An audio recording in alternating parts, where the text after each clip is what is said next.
From the Green Room Studios at Bates Nursery in Nashville, Tennessee, it's Gardening Inside Out, a podcast with highlights from our Saturday morning live show, answering all your gardening questions, giving you plant advice for any space in your life. Let's start the show. Hey, y'all, it's Caroline Gant. Hey, y'all, it's Austin Lowen. And it's Tyler Blankenship. And hey, I don't know about y'all, but I am happy to be back at the nursery. We're back. We're not on Zoom right now. We are in person looking at each other. And it feels fantastic, and it also sounds fantastic. I realized, it's so being much on better. Zoom, I was like, man, and going back and listening to the podcast, I'm like, it's so much better when we're in studio together. Yeah. Like, Tyler, your sound game is money. Tyler makes us sound professional and like little angelic voices. Yeah.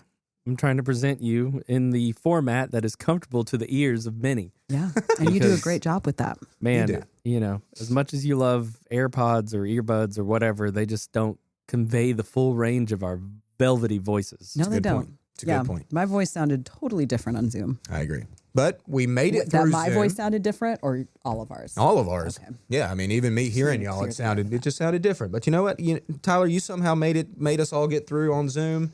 We all made it work in a weird circumstance. You did.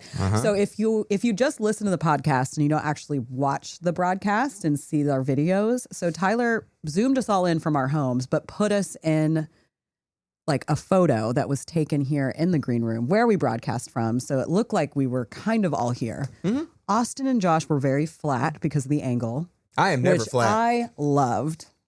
That was just my appearance. You were flat. You were so flat. That wasn't my personality, just my appearance. You were. It's fine. It was like back in the day of the early video technology in the 80s when they would just like rotate the screen around, you know, and be like, whoa, cool. Yeah. That was Austin. Yeah. Yeah. Oh, yeah. Whoa, cool. That definitely sounds like me. No, was you half- looked great. You were just physically flat, not your personality. Okay. Thank Half you of for it was for comedic value. that. No, thanks, The Tyler. other half was for proper respect to the way everybody's sitting. He didn't really have to make you look that flat. You know that, right? Seriously? We tested it. Tyler. No, I could have just put you on there straight flat, normal flat, not side flat. So you did try to No, embarrass but me. you would have. I just think it's funny, but it's also because it's like it's the logic of the show that's how it looks. You're sitting that angle. I think you would have looked more weird if you weren't angled to make you flat. Because you would have just been like on the table. Okay, well, we could have like brought me in to test that a little bit or something, but no, we'd just be like, hey, we're going to make Austin look dumb. You did not Without look him dumb. knowing. Sam Boyette loved it. you weren't. It wasn't just you. Sam. Just for the record. Yeah. I know. It was Josh on the other It side. was also Josh. You know what? Whatever. I'm sorry It was you're funny. in the wings. All right. Okay. I'm the wings, Wings. that are full. You're on the wings of love. You're on the wingtips. Uh-huh. Yeah. We're flying through this Yeah, we are. together. Anyway, Together. if you don't know what we're talking about, we did have a major snow and ice event here in Nashville, Tennessee. we. And the outskirts of Nashville as well.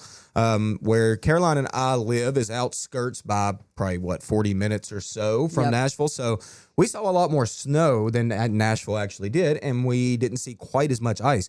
But you get into Nashville, and the ice was intense. Tyler, you know, you live in the city, and it was a big deal. And I think the biggest thing we brought from this is the amount of trees that have gone down. Oh my gosh. I didn't realize it until I drove into Nashville after I got off work yesterday for what I had to do.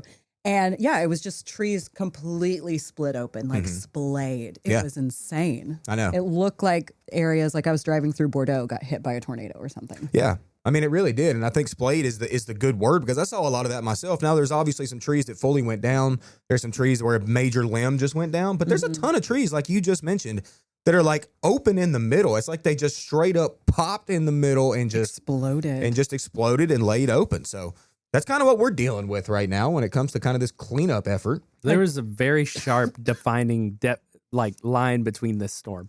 So some of you who are listening to this who don't live anywhere near this area are going to be like, what are you talking about? Like, it wasn't that bad. But if you were in that line, which I think goes southwest towards Mississippi and kind of down towards Arkansas and Texas, if you were in that area and parts of Louisiana, you definitely felt the impacts of this greatly. I think Mississippi got it worse than us, where they actually got closer to an inch or more of ice. Ugh. Nashville got 3/4 of an inch, half to 3/4 of an inch, and that is what made the difference and broke all the branches.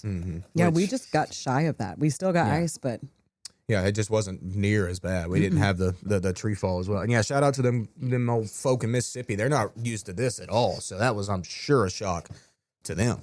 Yes, and I'm hoping that they're recovering as well. I know infrastructure varies differently across, the 1,000+ mile stretch of this storm, but Nashville needed a lot of help. There's still people without power, and a lot of people have regained power now, thankfully, which I think is a pretty good recovery within the span of a week. Mm-hmm. I mean, for the circumstance, I'd say it's for the circumstance. Yeah, and obviously there's going to be lots of questions heading out from this event. In certain areas and pockets, people are going to need some assistance, some help identifying, hey, this new area opened up. This opens up the opportunity with all the available sunlight and space to plant something. Maybe, if it wasn't something that was working for your landscape or your neighborhood, something that would be a better fit. Mm-hmm. No, I agree. We've had kind of a little buzz talking about that at the nursery. This is probably going to be the spring of tree sales, I would say, because with all the trees gone down and like you just said, the available light that's opened up gives the opportunity for people to replant. And what a better place to come when it comes to trees. We certainly have almost anything you could want to plant around here, and that's a lot of ornamentals, but also large growing shade trees, oaks, maples, whatever you might want to kind of replace. One of the things I like to say all the time is the best time to plant a tree was about 20 years ago. So you need to kind of, especially if you're kind of a newer homeowner, you're new to the city and you're young, go ahead and get some stuff planted out there so you can kind of get it growing. You know what I mean? Yeah, get it planted. But also the houseplants, y'all, that died. Yeah. I know so many people, and there's so many, like Helen who works here, like all over philodendron toast. Ugh. So now's the time to start getting used to propping or learning how to prop your plants if you're a lucky one in Nashville, which I was, to not have lost your plants. Let's share them with our friends. Yeah, because what you're talking about is the people that lost their power for multiple days, and then their homes got down to whatever degrees they got down to, and the houseplants just froze. It's kind of on your last thought whenever you're in a kind of crisis mode like that. You're trying to leave your home, get to a hotel, get warm, whatever. You're not like thinking, oh, I need to save my houseplants, and then you come back to it and you're like, oh, destruction of my houseplants. So yeah, my heart goes out to those people too, because I'd be upset if I lost some of mine. I've had some for years, and some are like heirloom plants, so I can't imagine. I'm so sorry, everybody. I think this is something that generationally speaking, we didn't see coming. The reliance and consistency of power has really led us to create worlds and environments that are completely foreign to places like Tennessee in the winter. Yeah. No, I agree. Downright tropical if you think about it in our homes. Yeah, no, you're totally right. And I think I was mentioning this to you, Caroline, a week or so ago. Like when it comes to weather events, like if you're from Nashville and and you've lived here, for a long time or whatever, the great ice storm of '94. Like it's still being talked about today, 30 something years later. We still talk about that ice storm. I feel like this event in 2026 is going to be one that we will not forget for a very long time. No. Especially us, us in our mid 30s or whatever, who really lived right through it. And not that other people didn't, but you know what I mean? We'll be talking about this potentially the next 20, 30 years of how big of an event this was. It was crazy. Maybe we can finally stop talking about the December freeze of 22. There you go. Now that we have a bigger thing. New thing to talk about. But I don't know if this didn't happen. So after we play the broadcast, this event for me did not happen until after our Saturday broadcast. But I have a metal roof. I've already told you guys. But the snow and ice on our roof got so thick. And because it's metal, as soon as it starts melting, it flies off. And so my biggest concern was my dog, my cats, or myself or husband being underneath when that ice just because you could hear it in the house. It sounded like a wall was falling down. Well, finally, the last of it fell off. And it was so heavy when it did, it completely broke my tree-form hydrangea in half, landed on all my junipers, landed on my oak leaf hydrangeas, snapped those, which those will come back from the ground, but I'm not going to get blooms on one of them. There were two. The other one kind of managed to be fine somehow. Oh, I'm sorry to hear that. But y'all, I'll put a picture up because that was the worst. Yeah, that is no fun. I was lucky. I had power when it happened, so. Yeah, I got lucky in that regard too. But yeah, it happens. That ice is devastating. It's heavy. It's so heavy. And it's not going anywhere. No, it's still sticking around. The cruelest thing about this is like the water freezes, hardens, and then it becomes an implement. It becomes sharp, Yeah. Yes. hard, heavy. It does damage, and then it just disappears. Yeah. It just pieces out, and you're just like left with this destruction that you're like, was that really necessary? Did you If it have to wasn't- do that? Yeah, exactly. Yeah. Yeah. It's, Really? it's just so unfortunate. Mm-hmm. It is crazy. But, it's time to look up. The next few days, I think we'll probably get out of this a little bit. And I think, Caroline, switching gears a little bit, you just made a great point when it comes to propagation. That's something that I think in horticulture may be the thing that got me into horticulture probably originally the most. Taking a cutting from a plant, watching it root, and then realize that was a genetic clone of that mother plant and then growing it out. Like, I didn't know plants very well before I started doing this, and that blew my mind. Yeah. So, like, if you're not into propagation at all, or you really just buy your plants every spring or whatever, like, this is a good time of year to at least play around with it, Take some cuttings of things. A lot of things just root in water, so it's easy to just stick them in water and go that route. If you've got a great window or you got a little heat mat or, say, grow lights, start some seeds. Yeah. I was talking to Kenzie, who works here. He's a good horticulturalist. He is super into peppers, and he is And getting garlic. ready. And garlic. He's into a lot of plants. He's a really good plantsman, and he has told me he is gearing up to get his peppers, getting them up and growing. And he grows a lot of them and a lot of cool varieties. Yeah. So, I think that's a good point. If you haven't really tried your hand at that yet, it's cheap. It almost costs nothing to take cuttings off other plants and to stick them and see what happens. Mm-hmm. So, and seeds are cheap too. They're so cheap. I bought some seeds yesterday. I don't think I told you about this. Tyler was in the room when I purchased them. So Tyler talked about his glacier eucalyptus, and he propped it Always back up. talking about it. He's always talking, which he should be talking about it. I'm still kicking myself for trying to overwinter in my house where it died. And it's the hardest plant to find. But I did find seeds from one website yesterday, and Really? I bought, what was it, 10 or 20? 20. Glacier eucalyptus seeds. Wow. And have you guys grown eucalyptus from a seed before? No. No. I have, not this one. It actually germinated and grew. I just scattered them in my yard like years ago. And I was shocked that they grew. And they are the cutest little plant. Like when they come up, it just looks like a tiny, tiny, tiny miniature eucalyptus. Yeah. Like it doesn't look like, like tomatoes don't look anything like a tomato plant when they start coming up. But as soon as it comes up, little eucalyptus. Very cute. I'm Well, that's excited. good. Yeah, very excited. Well, it Aw. makes sense to me that seeds would readily germinate. Isn't eucalyptus like crazy invasive in like Australia, It is Right? invasive in California. California too? So I'm Yeah. assuming that's from seed. Yeah. So that makes sense to me that they would readily germinate from that. Mm-hmm. And then also, Tyler, I want you to just take us some cuttings, man. Bring us some cuttings in here, man. Cut Oh. on that thing. I'm gonna do it soon, and You sound I'm a reluctant. little. Well, I'm a little concerned. This morning had me with a little concern. Oh, no. Uh-oh. Why? What? So as the ice was thawing, I smacked a lot of the ice off of the eucalyptus to get it to stand up. It laid over really badly. There was a photo shared on the Gardening Inside Out Instagram about this, and I was a little bit worried about it, but I took a piece of wood, shook all the ice off, and I just propped the piece of wood up. And using the kind of opposite force of the trellis I already had, it actually stood up. Mhm. And it looked really good. Yeah, I saw the picture. So after the rains last night, it's taken a little turn. It looks a little bit beat up and a little bit droopy. So I don't know if that was just all the rain we got yesterday. I bet that was it.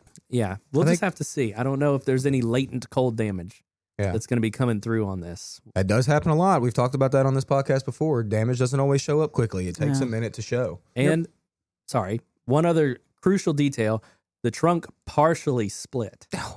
Just a partial snapping, and I'm not sure if I should seal that wound up to prevent further cold intrusion, but that could also have been a entry point for damage. Sure.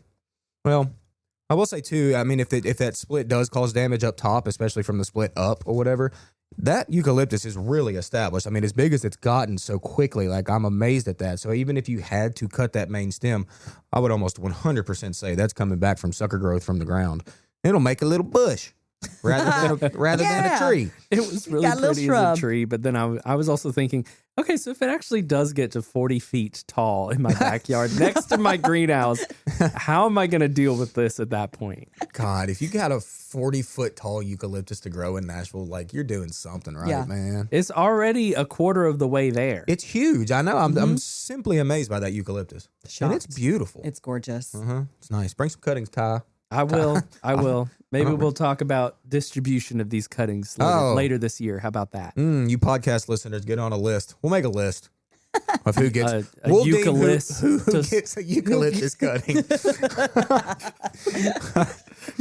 Who's it going to be? Yeah. Well, how are your boxwoods, your little Justin Browers that were all nestled in together? Well, from like what Tyler just said, from what I'm observing now, they look fine. But this happened to me, whenever they did get whacked, it took them a minute to really go brown. But I mean, honestly, it snowed first, and then we got the ice on top of that, and I feel like they really stayed insulated pretty well. There was one big chunk of ice that happened in the dead center of the plant that broke some limbs. Yeah. Of course, in the center. Oh, no. Jeez. So you have made it into a little Justin donut. Yeah, that's a Justin Justin Browers donut. donut. And I man, that glazed it sounds with great. snow. Yeah, you did. It was great. Well, you need sprinkles. You should bring home some cedar mulch or something. And just sprinkle it Make on some top. sprinkles. So did you check on him like a couple times a day? You No. said you were going to sleep next to him. I did. I didn't make that happen. Oh, okay. It was too cold. I had a lot going on. But I mean, yeah, every time I walk Really? outside, I take a peek at them. But you couldn't see them for days and days. I mean, they've been covered up with snow. I mean, they're tiny little fellers. They're little guys. Yeah. There's the little donut guys now. They're so cute. I was driving around one of the wealthier areas of town, and I noticed somebody straight up bagged their skip laurels, and they were like 6 to 8 foot tall. They have these like bags that actually fit the size of the bushes, and I was like, whoa. Huh. But that was on the warm-up day that we had for the melting, and there's already condensation inside there, and them bad boys were cooking. Oh, they cooked those laurels. Yeah, with those plastic bags over 'em. Mm. I'm like, man, that's crazy. Because like mine completely iced up, laid over, and then now they're right back where they were. Mm-hmm. Yeah, all my stuff just went right back up without me having to prop it. Yeah, the biggest problem we had with our big deep freeze we have talked about was our broadleaf evergreens, and skip laurels were one of the biggest because they are planted everywhere around town. Very common up against your home, but also very common as a screen against your neighbors. That doesn't get 40 foot tall. It's one that just stays in that 12 foot if you let it go. So they are extremely popular, and they took it on the chin that year. But this year, no. I mean, it was better to not do anything like you did, Tyler, and just let them naturally go icy, just hang out for a day or two and then thaw out. Mm-hmm. Yeah. And now they look just like they did. Maybe we should pour one out for switchgrass though. Why What is about that? switchgrass? The winter look of switchgrass. Oh, Come on. It's got laid over pretty bad. Uh-huh. The one along the side of my house, some of the stems are just snapped over Mm-hmm. because of the weight of the ice. I mean, they're hollow stems. Yeah. And also at an installation where I planted some Northwind, a huge pine branch fell and smashed Smash. one side. I actually kicked, because it was still frozen, I kicked it over the other way to get it to stand back up again. Nice. Yeah. Yeah. It worked largely. It was some still of mine messy. is kind of back up a little bit. Yeah. But some I did. That was one of the grasses that I was kicking down. Yeah. And it was so fun. Mm-hmm. Like I said, Marley was doing that too, It my was- 7-year-old. It was the best. What's funny about mine is I've got 5 planted in a curve, and only 2 of them laid down completely. And I mean on the ground, like totally bent over. And then 3 of them stood up pretty well. So I don't really know how to explain that. But, the good thing about switchgrass is we got to cut all that old stuff off anyway. Right. So not a big deal. You could even go ahead and do that if you wanted to. That's what honestly. I'm saying. If it Yeah. bothers you, dear listener, go Mhm. ahead. Yeah. Go ahead and chop it. Remove it. Mm-hmm. Sadly, you can't karate chop it because it's not frozen anymore. So you can't pull what I did. Mm-hmm. I guess you still could. It just wouldn't be as impactful, Yeah. It would just bounce The it back ice up. flying Yeah. off everywhere in See, your this face. because it was frozen, it just broke it. And Yeah. it went everywhere. Mm-hmm. It's just going to bounce back at you and make you mad. How many plants did you karate chop? A lot. I had a lot of time on my hands. I Sure. didn't have power and I couldn't get out of my house Mm-hmm. Did you roundhouse kick, spin kick? without the spin.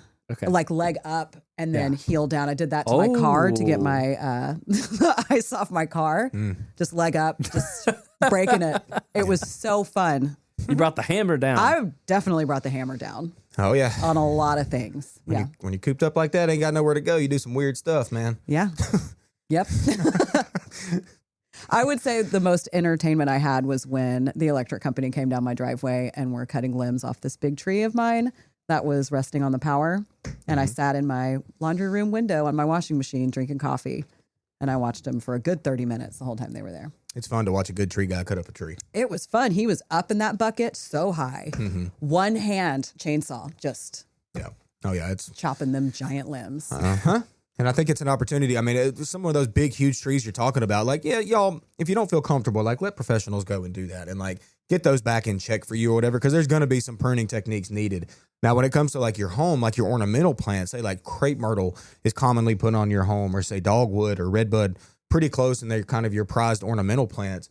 Now's a good time to kind of observe those and see what kind of breakage you got and where you got it and how to kind of go about getting that back to a shape you want, for next spring. I think that's going to be something you could think about doing once this ice thaws a little bit. Yeah, once we can see the damage. That might not be there. Yeah. From a pruning perspective, if anything is fragmented, fractured, or broken, you might want to go ahead and just clean up that break spot. Yeah. It really helps the wounds heal over, and the plant will sprout new growth around that, either close to it or from the base, especially in the case of a crepe myrtle. Yeah. But also, big trees, it's worth, if you have a huge split, it like where you can see the heartwood, it's worth getting a professional to look at it and take care of that. Yeah. Because they're going to prune to shape the new growth that's going to explode in spring, and you want to get ahead of that. Yeah, I agree with that. And also, if you're trimming fallen tree limbs, just know that when they fall, it can be a tangled mess. And just like with the ice on the branches of those trees, it like loads those branches with energy. Like it's like a spring that's compressed. And so if you start cutting on some of these branches, that compression can release, and it can cause the tree to roll over. It can cause the limbs to fly back at you. So, if you don't feel comfortable, like Austin said, hire it out. Yeah, definitely.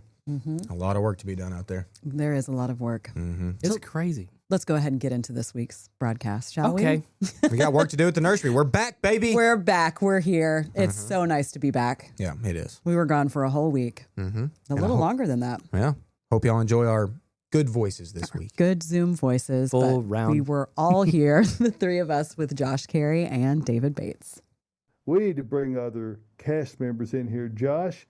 Then that would be Caroline Gant and Austin Lowen. Welcome in, guys. Skinny Austin. Good morning. Good morning. Yes, I'm very skinny today. I haven't had much food. You're flat. Yeah. Well, I would call it more of a flatness. We just wish you'd had the opportunity to get out and buy groceries before the event. But since that was not the case, you'll do without. But it's admirable that you can prioritize your family members over yourself.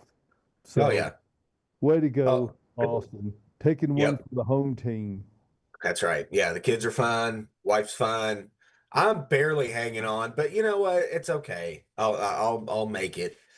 But it's been something. I mean, we haven't really left much. We've all kind of hung out and done things here, and so what you gonna do? It's what our mother threw at us, and we're just we're taking it. It's pretty amazing to me that we were doing this a week ago. Like it feels like yesterday.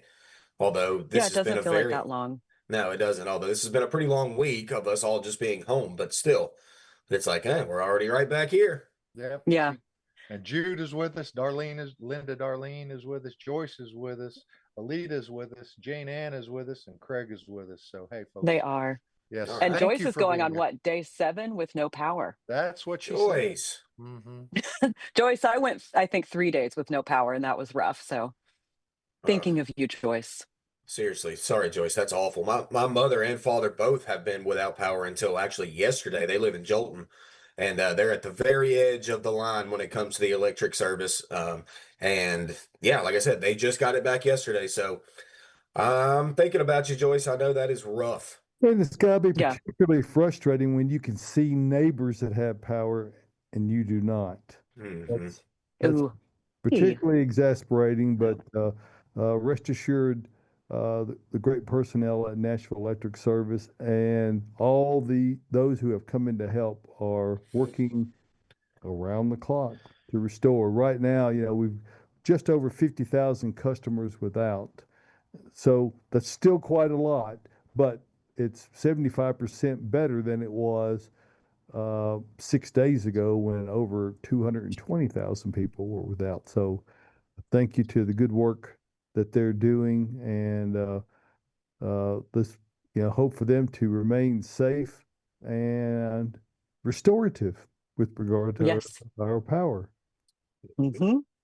Yeah, we're actually, Austin and I are in Cumberland Electric. So shout out to them. I got to get the most entertainment I had in 3 days when they came out to cut down a tree on my property that was on some power lines. So I sat there and watched them for a good hour and a half. So out there working. It's Yeah. amazing what is of interest when there's no other means available to distract us. So, Hmm. Yep, so Nothing else to do. It was fun. Sat in my window. I'm sure they could see me. yeah, I put see that- Tyler down there. Yeah, Tyler. Oh, hi. I Tyler. never took my camera off. I was just gonna get it over with so we can move on. Okay, well, you have gotten it over with. So thank you, Tyler, Wow. for He disappeared. getting us all on air yet again. All five persons remote, even though we're in the virtual studio. And Tyler came in yesterday just to arrange the studio, get some shots to give it an air of authenticity. So it's at least somewhat familiar to what everyone's used to viewing.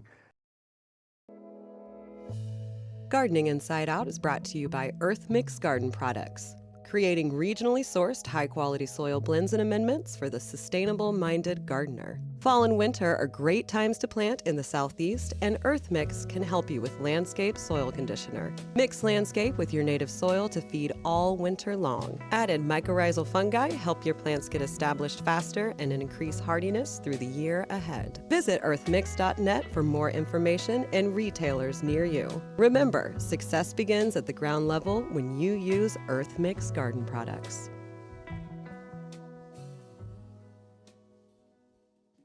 Report, you know it's all in his head. Yeah. Hey, that So was You pretty had good, the whole Tyler. song. I'm getting jammed up this morning because we had an abnormally long open, so my apologies for that. Oh, it's all good. Okay, so I've had plenty of time to think this week, obviously. So I've got some court report things in my head. The main thing that I'm doing this week, I made a list last night. Okay, so y'all missed the annuals, you missed some of the perennials. Well, whatever. Let's go to shrubs. Hey, why not? All right. Let's go to our favorite white blooming shrubs. Let's go Eastern Snowball, old school. Y'all know what I'm talking about. They get pretty large, pure white blooms that are about this big, but they're beautiful. Okay. And then let's go to Chinese snowball. That's the one I grow here at the house. It's a very large growing shrub and it grows very fast. But those blooms are pure white and they are huge. I like as big as my head huge. Okay. If you're not growing Chinese snowball, you need to think about it. Viburnum macrocephalum. All right. The double file viburnum. This is my wife's favorite viburnum, actually. It's got these like layered blooms tucked against this green foliage. Really, really beautiful and also pure white. Hey, Delaware Valley white azaleas, y'all. They bloom atop of this green foliage. You can't even see green foliage whenever it's in bloom. Okay. My father-in-law has been growing these at his house for like 20 years, consistently bloom every year, and are just a showstopper in the spring. Don't forget about those Delaware Valley azaleas and gardenias. Gardenias can be a little on the line here. You can grow them as a house plant, certainly. They're a little bit touchy, if you will. But you know what? Whenever they're in bloom, they're fantastic. They are pure white. Whenever they're in bloom, they do fade to this creamy yellow, but their fragrance is why we grow gardenia, and they are beautiful. All right. So pure white, beautiful little plant. And then when it comes to the goat of shrubs, when it comes to white, for me and David, growing them at his house is the Annabelle hydrangea. They are the Annabelle types. I grow Incredible at the house. There's a lot of different cultivars nowadays that are just stunning. But when you talk about a pure white hydrangea that doesn't really fade to a pink or a little bit reddish, whatever, it stays pretty pure white. That's going to be your Annabelle types. Everybody should be growing these. All right, let's go to trees. Chinese fringe tree, grow this at the house. If you're not doing it, you should be. Sir. Beautiful, pure white, little dainty. It looks like Caroline made a costume or something with really little things on it, and that's what it looks like, but it is pure white. The American fringe tree are native. It's more of a little shrub kind of, but we call it fringe tree. It's fantastic. I love it. Hey, call me a redneck, but I love black locust. You're a redneck. Yeah, thanks, Josh. Whenever they're in full bloom, they're these white little chains of pendulous blooms. Gosh, and they smell good. I love a black locust tree. I really do. They're beautiful. Styrax, I don't even know what that is, but it's beautiful. Think about them. Google it. It's a beautiful plant. Shout out to my wife, Jilly, who is doing well. She loves her catalpa trees. Those catalpas, they bloom white. What other tree gets that big and blooms that pretty? Like, not a ton of them, okay? So catalpa, shout out Jilly. One of Jill's also favorite plants is a magnolia tree. What about an evergreen bloom? An evergreen tree that blooms pure white, smells fantastic, and also it was the first flowering plant on the planet. Y'all think about that for a second, all right? We sell a lot of magnolias. It's a great screening plant, but it also blooms. Fantastic plant. And then close to the goat when it comes to white blooming trees is going to be your Yoshino cherry tree. Now look, I didn't put this as the goat because it starts pink in bud and then it opens to a white. But when it's in full bloom, it is a showstopper. Everybody loves a good cherry tree. But when it comes to the goat, I'm going old school, and that's going to be dogwoods. All right, look, I know this is kind of normal. This is kind of like everybody knows dogwood, whatever. But whenever it's in full bloom, there's nothing as pure white and as beautiful as dogwood, if you ask me. It's also a true native around here, grows slow, can be put close to your home. Fantastic plant. And then I'm thinking about roses because y'all know me. I love roses. Okay. I wish I grew roses here because I would love it, but they annoy me and I've got too much going on. So I don't grow roses. But if I did and I was going to grow white roses, I would start with a few and I'll get to the goat. But the first one going to be JFK, which is a large blooming, heavy petal count hybrid tea rose. My mother grows it at her house. Fantastic fragrance. Like I said, high petal count JFK. It's a great white rose. Honor is another rose. Honor is very, very crisp white. Okay. Love this rose. It's fantastic. Iceberg rose may be one of the best when it comes to disease resistance. So if you really want a consistent rose, if it's a floribunda, sometimes a climber, but like that disease resistance, not on a black spot going on. Iceberg is a great rose. But when it comes to the goat of roses, when it comes to pure glossy green foliage, a single rose born on one stem, it is used by florists all over because of its high fragrance, which that's the thing about white roses, you don't get a ton of fragrance with them, but you do with one called Sugar Moon. Y'all, if you want to grow a white rose that is fantastic and smells great, grow the Sugar Moon. So there you go. That's my white. I got my white t-shirt on. We got white snow outside. There y'all go. Grow some white blooming things. You know what? There's one white thing. Now it does flower and it does have a white flower. It's not anything spectacular, but it has green and dominantly white foliage is a white caladium. And Oh, yes. so as you get into and then we're a little ways away from it, into the annual time of year, that's one of those things that really does a great job to bring highlight. And those are particularly good in an area where it doesn't get a lot of sun. So if you're struggling to get your white into an area, that's another thing to consider. Mm-hmm. So Gotta love those white blooms. Yep. Okay, Caroline. We know you do. Now it's officially. I think the world knows you love white blooms. Let's get into questions, y'all. Yes, please. I think it's time. I do want to give a shout out to Michelle who works here. She just popped up on YouTube. So good to Michelle. see you, Michelle. Good morning. Hi, Sorry you're still Michelle. without power, but glad you have YouTube so you can see us. All right. So our first question, and a lot of these have to do with the ice storm. Are plant friends who have been encased in ice for days going to be okay? Well, let's hope so. I mean, we can't really do much about it. I really am a firm believer of just let it naturally thaw. Okay, I don't really want to go out there and be like messing with them. You might end up doing more damage. So let's just let the plants, thaw naturally. And I think that they will. Plants, I mean, especially deciduous plants, are certainly capable of having ice on them for as long as they have. Their buds are tight; they're not opening yet, so I think we're good. And we don't really have much warm weather coming in the next 2 days, but after that, Monday, Tuesday, whatever, things will start thawing out. I know the trees at my house, for the most part, yesterday actually they started to thaw. So just hang in there. It's going to happen. Hang out. Yeah. Yep. as you like to say. Stick it out. All right, Hang we it got a out. live. Hang out, stick it out. Exactly. Hang I out. was saying Mhm. if you remembered that, which you did. Got a live question in from Craig. Craig says, Hey, "Do you Craig. think we should be worried when we start getting the damaging winds in a couple of months with all these trees suffering from freeze damage?" Nah, I don't think the winds, first of all, when the ice is gone, they're not any more susceptible than they normally are to Yeah. breakage. So there's that. Number two, in case you're concerned about this, plants do not perceive wind chill. So even if it is a rather cold wind, that is a thing that mammals perceive. So uh, I don't know of any mammalian trees that are out there, so they don't they don't suffer from that aspect at all. Um, so now, does that mean that there's nothing to do? Well, no, there's probably going to be quite a lot to do. A lot of trees that have lost several significant limbs might rightly be pruned back. And of course, getting a tree service out there right now, if it's not an emergency thing, Leave them alone. time is your friend. So just Yes. be patient, and within a month or so, that backlog will have been alleviated. So you'll have the opportunity to get a good arborist and tree service out there to remediate the situation. But beyond that, I would not have concerns. Yeah, it'll be Mhm. okay. All right. So, what should we expect for shrubs that had ice for several days? Will they get ice burn? Probably.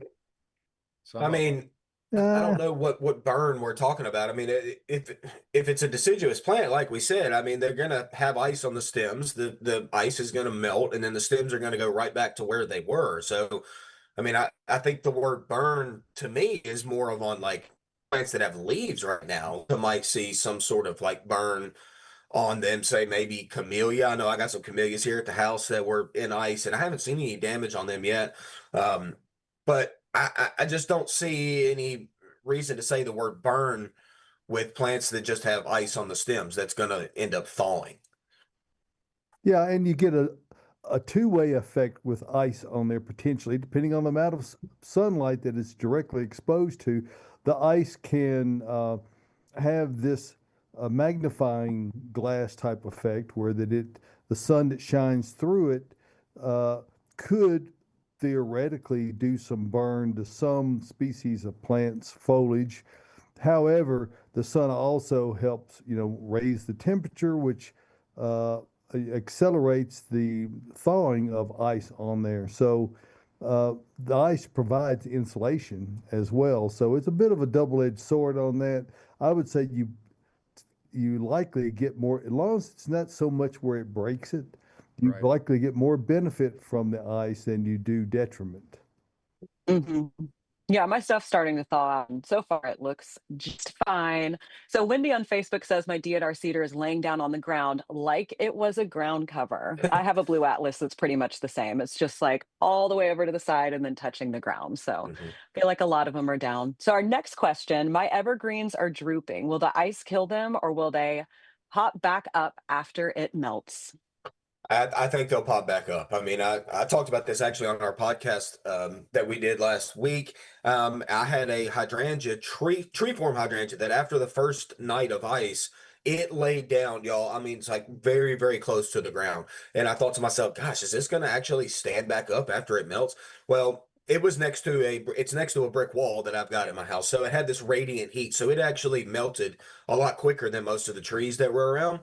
And after it melted, I noticed that it stood perfectly back up. Okay, so I think plants have that energy to do that after the ice, after that weight gets off of them. But once again, this is a wait and see kind of thing. I mean, I don't think they're going to keep laying down forever. I do think they'll stand back up, but we just got to let that ice thaw, and we got to see what happens afterwards. Yeah, and Yeah, a lot of my stuff is starting to stand back up, like my weeping cypress. That was, laying down a little bit, but now it's upright again. Yeah, and Uh-huh. there may be some things where that if you have any tomato stakes left over, you might have to drive one down the side and tie it up just to give it a little support for a short period of time until it fully straightens back up on its own. But that's probably the most you need to do. There's not more than that really you can do. You might Yeah. give it a little assistance, but even that's questionable whether it's needed or not.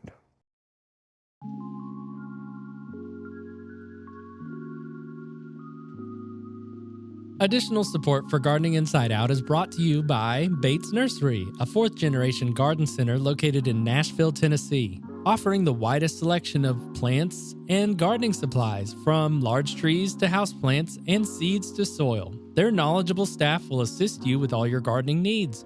Open year-round, minutes from the heart of Nashville in beautiful Whites Creek, Tennessee. Browse their selection online anytime at batesnursery.com. Bates Nursery and Garden Center, beautifying Nashville since 1932.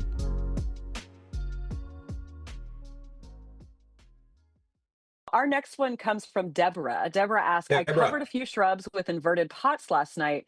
Can I leave the pots on until Monday morning? The sun is out, but since it's still bitter cold, will it get too hot in there and harm the shrubs? No, it's not going to get too hot.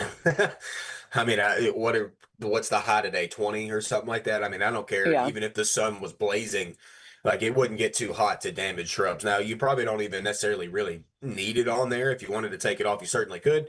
But if you want to leave it on there till Monday, leave it on there till Monday. It's not going to hurt anything. You're It will fine. be just fine. All right. Mhm. And then, hi, my poor 20-foot crepe myrtle has several main branches that broke from the ice. How would I best trim and shape the crepe myrtle for spring recovery? Very good question. And we're going to have to observe after this is done to see where we're going to make our cut. So obviously anything that has been broken, you kind of want to remove. Let's get it back to a shape. Let's kind of pick that shape. I really like crepe myrtles that are either like 3 to 5 main stems. You don't have to do it that way, but that's kind of how I like it. So you're going to have to prune out the damage. I mean, but we're going to have to assess the damage after this kind of cold is done. So you can even send us in some pictures. We can kind of help you out on like getting it back to a shape. Yeah. And starting, as you said, Austin, by go ahead and prune out those broken branches first, then step back and take a look at it and go, because sometimes that can be addition by subtraction. You just say, well, that limb didn't really impact it greatly. Now that it's out, it looks okay. And the good thing about crepe myrtles is that they flower on the current year wood.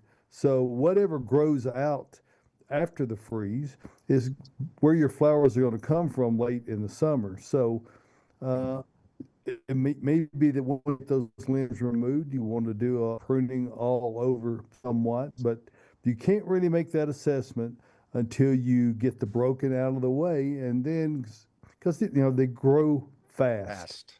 And if you've had them for a number of years, you already know that. So recovery will be expectantly rapid. Yeah, it could even be an opportunity to start over at the ground and train it up. If it's that bad. Oh. And they will come back from that. But Yes. we haven't had freeze damage that would suggest that that's necessary. It would only be breakage due to ice. Yeah.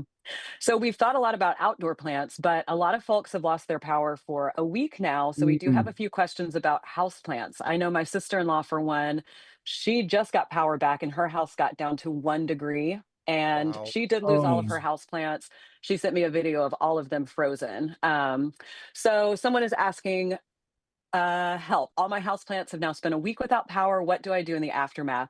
So there's really not too much you can do right now other than waiting to, see what damage they're going to have if they have any. So some of our houses did stay warmer than others. My house that I had to close off part of my house and it got down to, I think, 41 over those 3 days that I lost power. And those plants were fine. I didn't bring them in because they were still protected. They didn't have ice. They can handle it a little bit cooler. One of these questions is about citrus recovery. I think your citrus is going to be just fine. But like I said, as of now, it's just like a waiting game to see what damage you do have in the next couple days. It will start to show. And with any of these plants, you're just going to want to trim off anything that starts to turn black, because that's what's going to happen with just about all of these. If they did freeze, they're going to turn black or just turn to mush if it's some kind of succulent as it collapses. But a lot of these you can hopefully just prune back. I would go a little bit below that freeze damage, and hopefully we'll see some new growth push back out very, very soon. But yeah, this is really unfortunate that not only did it possibly affect some of our outdoor plants, but a lot of our house plants are going to suffer as well. Absolutely. Yeah, I feel you. I know some of us had really big collections. My sister-in-law's video she sent me of hers was so sad. I mean, they were just frozen solid. There's no coming back from 1 degree with those. Ugh. No. But Tyler, I think it's time for some photos. Yeah. Yeah. All right, let's start with Pam. So Pam sent quite a few Pam. photos in. She says, "Hi, Tyler and Saturday morning family. Glad y'all are making it good. It's definitely beautiful. Definitely nervous about our plants after the thaw. Trusting they are resilient and capable withstanding this snowpocalypse stressor and will surprise all of us with their capacity to recover." That's a Okay. gorgeous picture on the left. Yes, it is. This This is is a good picture. this is the Not so perfect gorgeous duality of on what the we're right. going through right now. Yes. The That looks beauty like and the beast. it looks like a great slow sledding hill. Yeah. It does. Yeah. Mhm. Anything will skate Yes, on that. it does. And then our next photo comes from Joyce. Whoa. So Joyce. Joyce sent her first email was her river birch. So she says, "Thank goodness my river birch trees didn't snap during the great hack whack," which is a reference to our podcast, what Austin said, of Yep. 26. Love that, Austin. They were bent in half on Sunday and almost upright by Friday. I did lose a 6-inch caliper hackberry and 5-inch caliper cedar in my woodland. And she's saying she has spent several hours outside cleaning them as much as she could. And then on the left, you can see her Pieris that's covered in ice. Yeah, that's a gorgeous picture. It has been really pretty seeing these plants covered in ice, as much as we hate to see it and as much damage as it's caused. It is fairly pretty. So we do, at least we have that going for us. Especially in but- the sunshine. I have included Yeah. an after photo. Sorry, I Yeah, omitted that there for you the go. river birch. Hey, the river birch. Joyce, you are super lucky when it comes to river birch. They have, they grow extremely fast, and anything that grows really fast typically has weak kind of wood, if you will. So yours splayed open like that and recovering and bouncing back, you were very lucky because birch would have probably been one of the first ones to break a little bit. So, Joyce, you're living right. You're just doing great, and your Yay, birch is gonna Joyce. back up. Uh-huh. And on the addition by subtraction note that I mentioned earlier, the loss of a hackberry can indeed be that. Oh yeah. There's a lot of hackberries have gone down. They're not known for their strength. So that gives an opportunity to get more light in for other things, or perhaps an opportunity to plant something else that's a more desirable tree. Yep. Agreed. That's Then our last photo comes from Colin. Colin says, "Friends, I hope Oh. y'all are doing okay in all this mess. I'm glad to see the nursery is taking the road of safety and remaining closed. I'm writing because a tree fell behind our house. If it broke our fence a little, probably messed up the leader of our oak, but most importantly, it literally snapped our peach tree in half." Ah, That's so oh, I sad. see it. I know they are strong growers, but do you think it could come back from this? Do I plant the top half? I'm hopeful that it will come back. It has sentimental value to our family, so I'd love to see it saved if possible. Yes, Colin, you're going to see probably an explosion of growth, to be quite honest. I mean, it's unfortunate that it broke. I'm sorry that that happened to you, but it is kind of like David said earlier, a little bit of a Mother Nature natural prune, if you will. Now, it may not be pruned how you would have done it. So let's, get the tree off of it, observe what you're looking at, send us in some pictures if you need some help on where to cut it to get it back into form. But peach trees are resilient and they're growing machines. Whenever they take a hit like that, they're going to send out probably who knows how many stems. It's probably going to burst with growth. So hang in there, Colin. You're great, man. Your peach tree is going to be fine.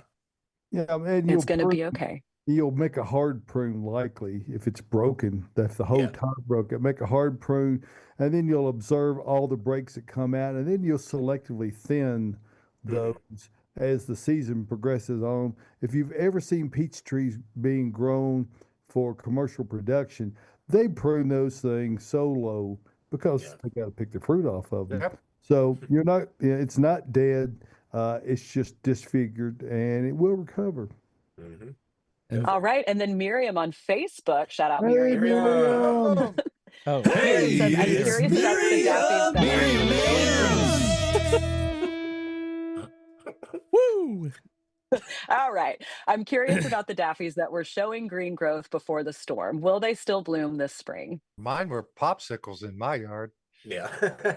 Yeah. I think they just kind of froze up and they're just gonna chill there until they thaw. I mean, I've seen this in past years before as well. I mean, this is not a new thing for daffodils to come up and then get frozen a little bit or get snow on them and then still bloom. So let's just wait it out, Miriam.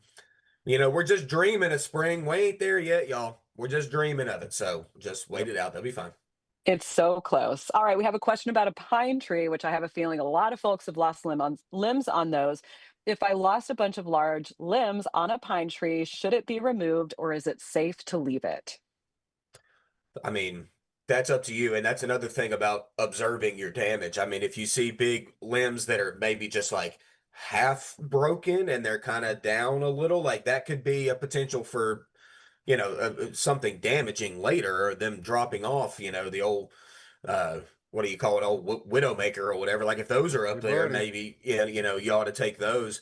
But if once this ice melts and you see the tree kind of stand back up, observe it and see what it looks like. If it looks like it's standing pretty well, then it made it through. But if it's got damage here all over the place, you might want to think about getting it removed. I did notice when it comes to the damage around here, pine trees do or did seem to take it kind of the worst. I mean, they've really, really took that ice and they're just laying. I mean, a lot of them. So once again, we kind of have to get through this nasty little bit we've got, and then we're going to observe what we're going to, observe when it all melts. And programming note to Tyler, I'm okay with this going a few minutes long if we need to get through the questions. So Yep. Okay. All right. So we're Go getting some live Caroline. questions in from YouTube. So Anna says, "Good morning, Bates crew. Was hoping that our Anna. Bradford pear would start taking itself down.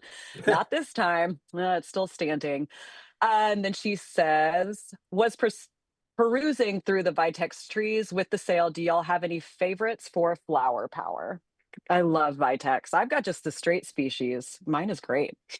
I'm with Caroline on this one when it comes to, I mean, there's a lot of cultivars of Vitex nowadays, but if you go straight species, just Agnus castus, that's a large growing one. It's fast growing, blooms consistently every summer. I mean, and flower power is huge.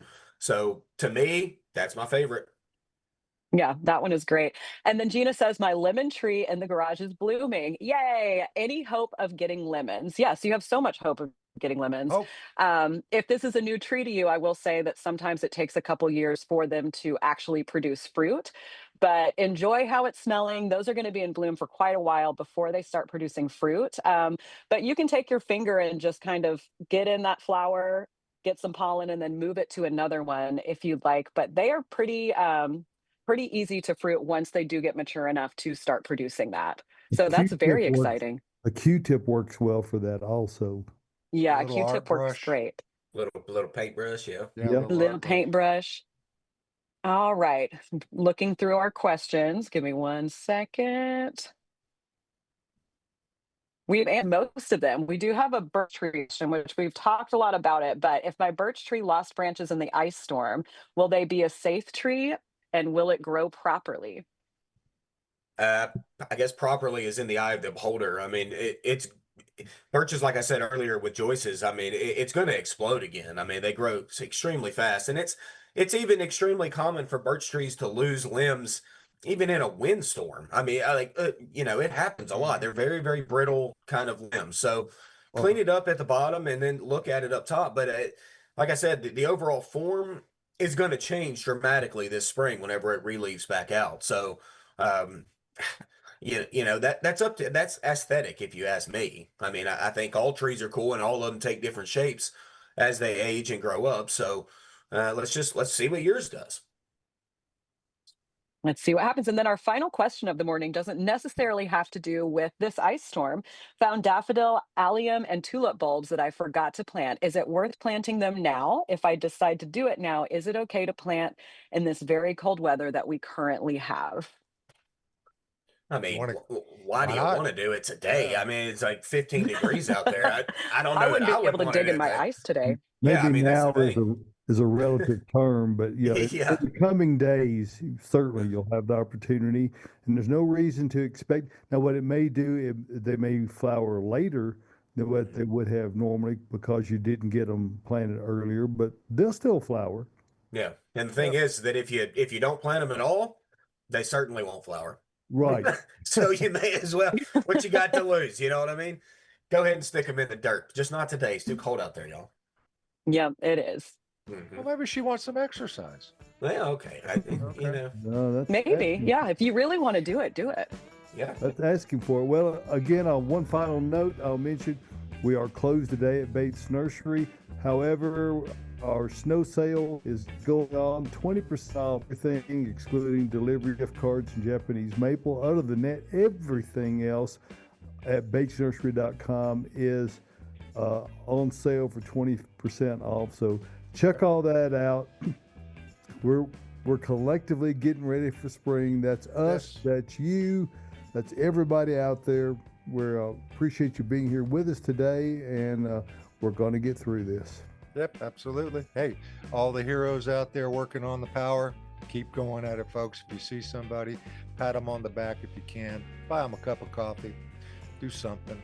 A horn honk and a thumbs up goes a long way. There you go. There you go. All righty, folks, for everybody here at Gardening Inside Out, as David says, we appreciate you joining us on Saturday mornings. Hopefully, we'll be back in studio alive next Saturday. But if not, we'll come to you virtually.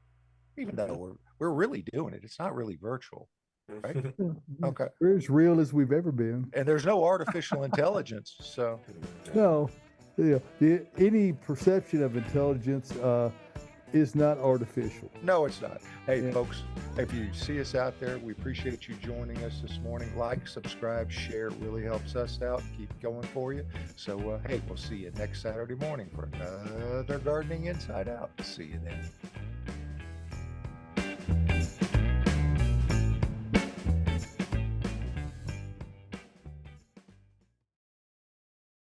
Tyler here. Gardening Inside Out podcast is looking for sponsors for 2026. If you have a business that's plant and gardening related, or if you know of one, please get in touch with us at gardeninginsideout@gmail.com. Thank you for listening to Gardening Inside Out. It's hard to believe we're into our third year as a podcast, and we love hearing from you as we learn who our listeners are and what y'all enjoy about it. If you love the show, we greatly appreciate any likes, follows, shares, or word of mouth recommendations. If you've already done so, thank you for your support.